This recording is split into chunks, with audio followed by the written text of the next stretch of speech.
कर क्या रहे हैं? भगवान की आराधना, पूजन, जल चढ़ाना, ये सब क्या है? नकल है, ये प्रत्यक्ष प्रमाण नहीं है। हम जो कर रहे हैं वही तुम कर रहे हैं, तुम जो कर रहे हैं वही लोग कर रहे हैं, तो ये है क्या? क्या प्रत्यक्ष प्रमाण हमें दे सकते हो कि नहीं आप 10 लोगों के सामने कि भगवान है, ये सिद्ध करके दिखा सकते हो ये भगवान है? इसीलिए तो लोगों को भी तो मिले, यही तो लोग भी नकल ही करना जानते हैं, नकल करना ज्यादा जानते हैं लोग। प्रमाण देना, प्रमाण दे ही नहीं पाते हैं। आज एक पत्थर को मैंने अगर चंदन टीका लगा दिया तो लोग भी उस पर जाकर फूल और चावल, अक्षत, धूप, दीप जलाना शुरू कर देंगे, पता कुछ नहीं है तो क्यों कर रहे हैं, इसमें भगवान है कि नहीं? इसलिए है वास्तविकता में अगर मान लो देवों को जानना है, देवियों को जानना है, तो प्रथम सीढ़ी क्या है?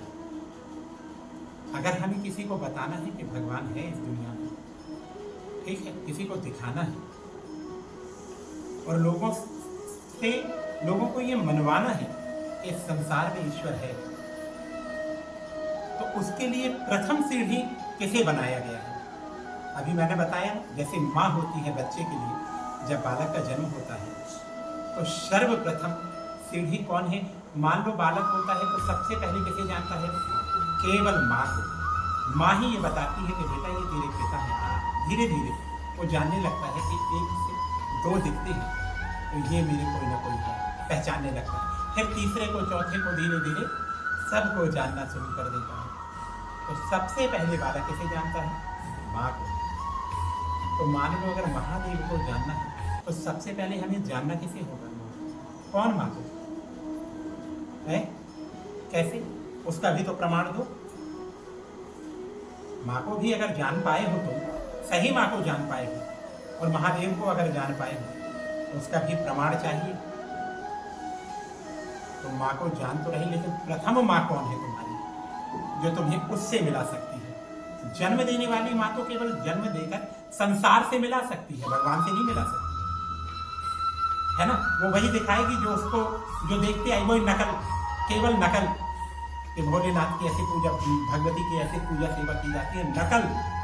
लेकिन ये प्रत्यक्ष प्रमाण नहीं, क्योंकि अगर मैंने देखा होता तो मैं सबको दिखा देता, और जब सब देख लेते तो जग को वो दिखा देते, है ना।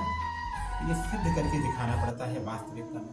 तो प्रथम सीढ़ी अगर कहा जाए, यदि आपको ईश्वर को विशुद्ध रूप से अनुभव चाहिए तो प्रथम सीढ़ी कौन होता है?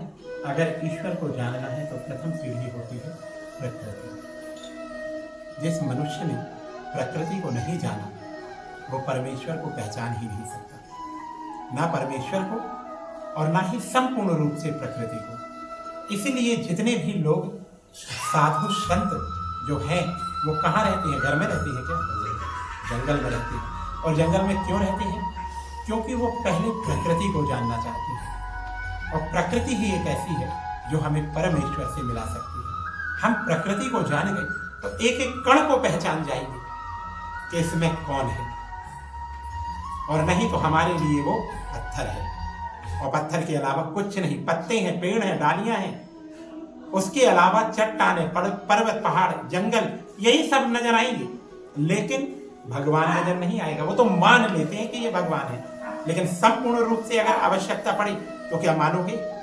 नहीं मान पाओगे, फिर यहाँ वहां भटकने लगोगे कि कैसे भी ठीक हो जाए। अगर सच्चाई से उसे माना होता तो भटकने की जरूरत नहीं पड़ती, वहीं से सब कुछ वही तुम्हारा काम करता, क्योंकि तुमने मान लिया, तुम्हें ये प्रत्यक्ष प्रमाण मिल गया कि इस पत्थर में, इस वन में केवल और केवल ईश्वर का वास है। अब मुझे कहीं जाने की जरूरत नहीं है। तो प्रकृति प्रथम सीढ़ी होती है, और जो लोग प्रकृति को जान जाते हैं वो केवल वन की ओर जाते हैं, क्योंकि अब मुझे प्रकृति को और जानना है। और प्रकृति ही एक ऐसी देवी है जो आपको महादेवी से, महागौरी से, महाकाली से, महादेव से, त्रिदेव से, सबसे रूबरू करा सकती है। इसलिए पहले प्रकृति की पूजा करो, पहले प्रकृति को पहचानो, तब भगवान को जानोगे। नहीं तो नकल ही जीवन भर करते रह जाओगे। किसको मिले बताओ अच्छा नकल करते करते? कोई बता सकता कि मैंने भगवान के दर्शन किए? और अगर किए हैं तो फिर लोगों को करा के दिखाओ। तुमने किए तो तुम तो करा भी सकते हो। यदि एक जल में शक्कर मिला दी जाए और वो घुल जाए तो कोई बता सकता है जिसने देखा ही ना हो कि इस जल में है क्या, तो बता सकता है कि ये जल मीठा है कि खारा? बता कौन सकता है? जिसने पिया है वो बता सकता है कि मैंने ये जल चखा है, ये मीठा है। और बोलेंगे प्रमाण, तो उनको देकर पिलाओगे तो क्या बोलेंगे वो? मीठा ही है। इसी प्रकार से परमेश्वर को अगर आप